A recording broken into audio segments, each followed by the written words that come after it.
So as I mentioned, the view in Django is what interacts with the database, okay? And it retrieves the data that the template needs and it passes it along to the template. And for this first one that we do, it's actually not going to retrieve any data. It's just going to move it on to the template. For the template, if you are going to display any data, it goes in two sets of curly braces. That would be database data. Templates often, or they can pull in other templates. We are going to be creating a base template that does that. We're going to use it as a standard look for all of our pages. If you're familiar with MVC, this is similar to your layout page. So our base template is going to have the navigation in it. It'll have kind of the same header footer look. And then it's just kind of the inner portion of the page that will be changing depending on what they choose to display. So any variables or data from the database is in two sets of curly braces. And if it's text, like the section here, this example, you can call methods and do everything that you did in Python with this data. You can filter the data as well before it displays. And a filter utilizes basically a vertical line, which typically is below your backspace key. You have to press Shift to get it. It's called a pipe operator. So basically, it would take your variable and it would kind of copy it over and run it through the filter. And you can have multiple filters. So it would take the results here, run it through this one. Take the results here, run it through this one. So what this would do here, name and lower, it would make the name lowercase. What this would do is it would take the text from bio or the output and run it through truncate words, which would then retrieve 30 characters. Here, if there was nothing in value, it then would add the text nothing. So it actually puts a default value in there. This, if you have a value, it would return the length. Okay, so there's lots and lots of filters you can apply. Here's a link that shows you what the filters are. Another thing you're going to see in templates are tags. So that would be a curly brace and a % sign. So with the tag, there's an opening, there's contents, and there is an ending tag. Commonly used tags that you're going to use, are URL. So we want to link to another one of our pages in our Django app. So this is how you would code it. If we want to add any Python code in our template, okay, we have to use these tags, and then inside we can put our code. For those of you that have worked with Razor pages and C#, this is super similar. Okay? It's almost a copy. So you can see we have tags here, and then we've got an if statement. Okay, and then we have some text that will display on the page, and then this is a variable that it will pull in. Okay, so anytime you've got if, else if, you've got a for loop, any kind of code, you have to have it in a tag. Okay, anytime it's just regular text, you can key it in. If it's a variable, has to be in a double set of curly braces.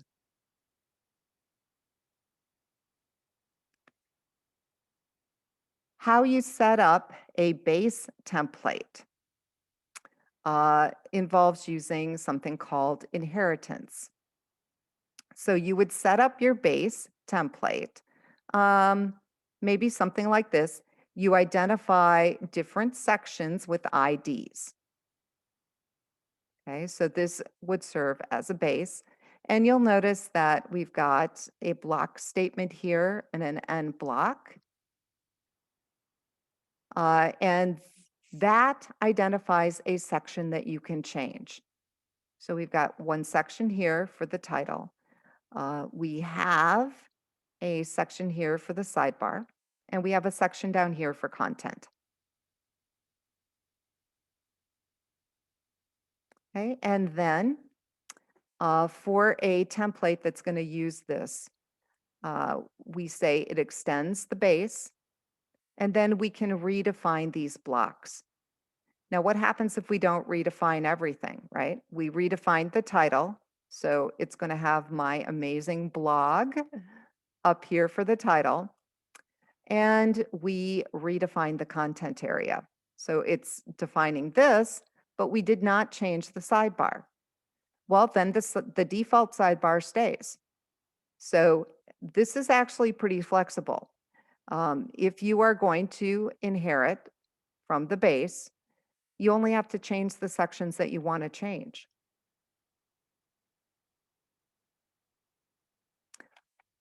In our templates, if we want to add comments, it is a curly brace and a hash, and they can be single line or multi-line. If your template is throwing an error, you can actually comment out sections of code. So that does come in kind of handy.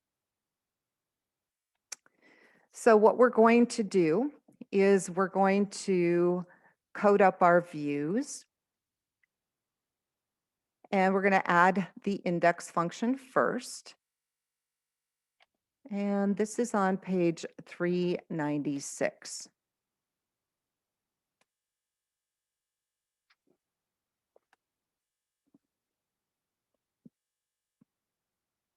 All right. So I'm in the views file. And it certainly helps if you key things in right. So the request is sent from the server.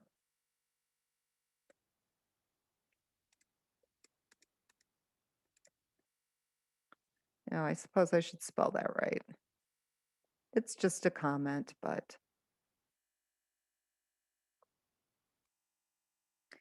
Now, I'm not retrieving anything from the database at this point, so I am just going to do a return here.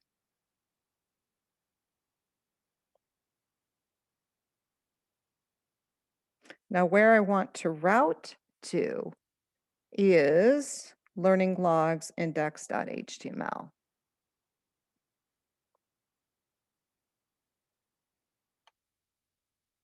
And I'm going to save.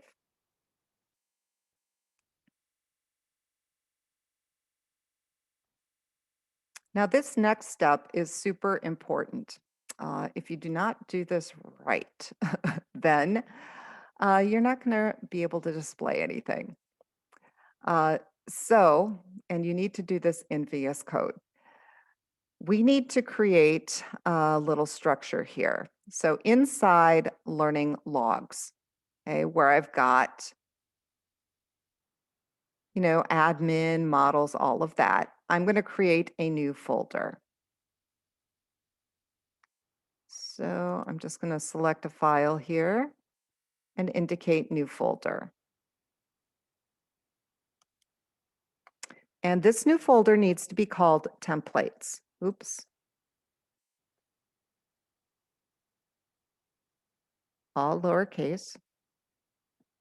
And then in templates, I need to create another new folder called learning logs, all lowercase. And it is inside templates and learning logs that I need to create my index.html file. So I'm going to do Control N for new, Control S to save, and I'm going to open templates, and I'm going to open up learning logs. This is going to be called index.html.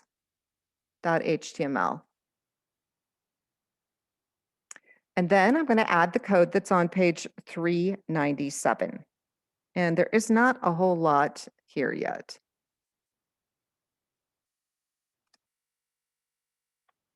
Okay, so got a little paragraph, and I'm doing another one.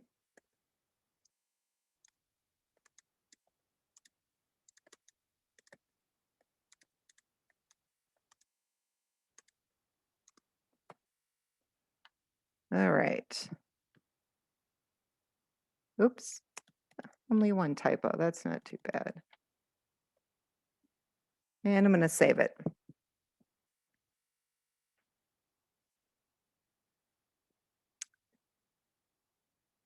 Now, I can run my app, and if I did this folder structure correctly, okay, and make sure I save, I should be able to get rid of that part and just key in localhost :8000, and I should be able to see my page.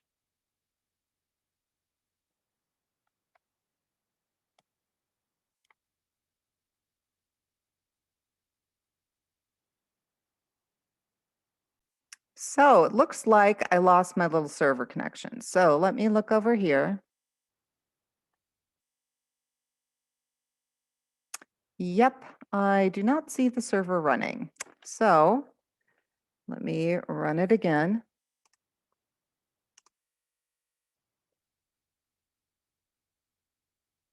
All right, now it's running. And it did work. So no worries, guys. If that happens to you, probably going to come out and just make sure it's still running. Okay, now the admin site is still here. I mean, if I do /admin, I can get into it again. Okay.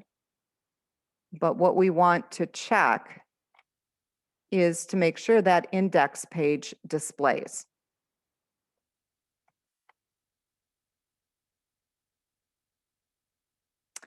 Okay, then once you ensure that it displays, what we are going to do is we're going to create a base HTML file. This will be in that same directory as index. That'll be a parent template. And then we're going to modify our index page so it extends from the base, making it a child template. Okay, so I'm going to go ahead and keep this open. And I'm just going to create a new file. I'm going to save it.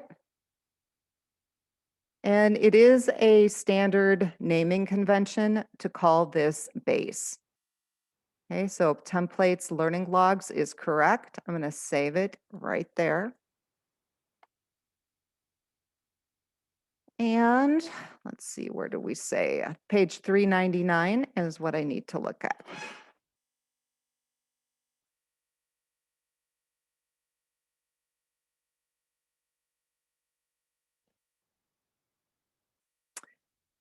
Now, if you guys want to, make it a little fancier, don't really care if you want to add a title because this is pretty plain.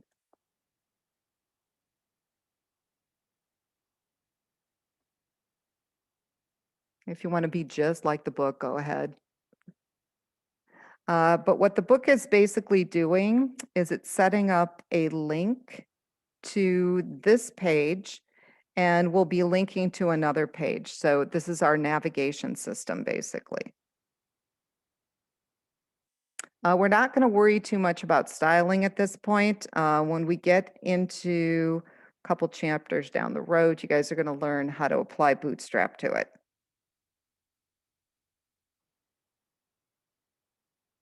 Okay, so we are using the tags here.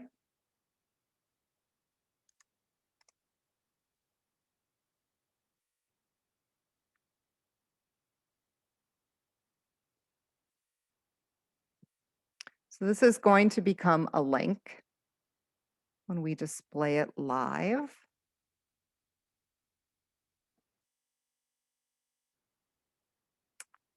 Let's see, we got our opening anchor, so I need my angle bracket. The text I want to display is learning log and my closing.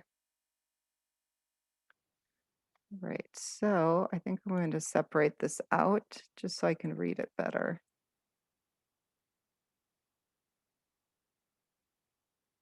I'm missing a double quote. See, this is why it is a good idea to take another look, because that would definitely give me an error. So I've got a double quote here, a double quote here, got my curly with my tag, URL, learning log, learning logs in single quotes, colon index. All right, that looks right. So that will be a link that will display. And then I'm going to put a little tag here for content.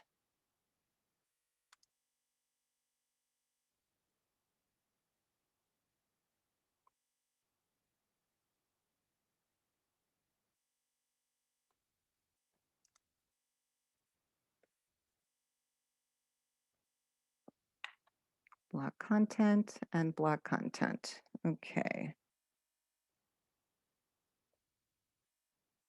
All right, let me save. So that's my base. Now I'm going to go over to index and I can modify it.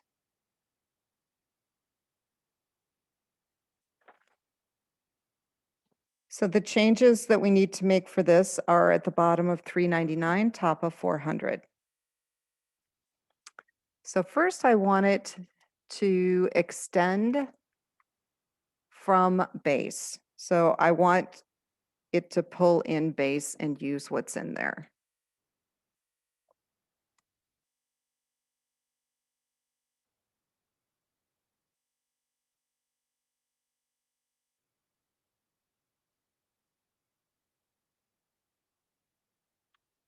Okay, so I'm telling it extends the base.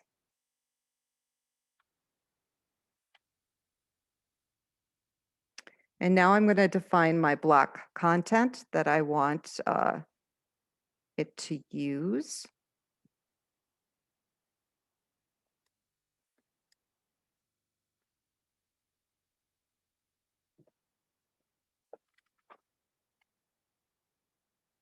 And this little paragraph is my block content.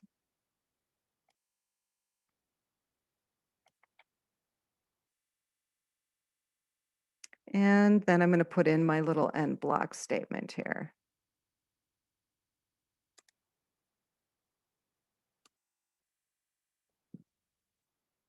Oop, and let me put a space in. So that looks right. I'm going to save that.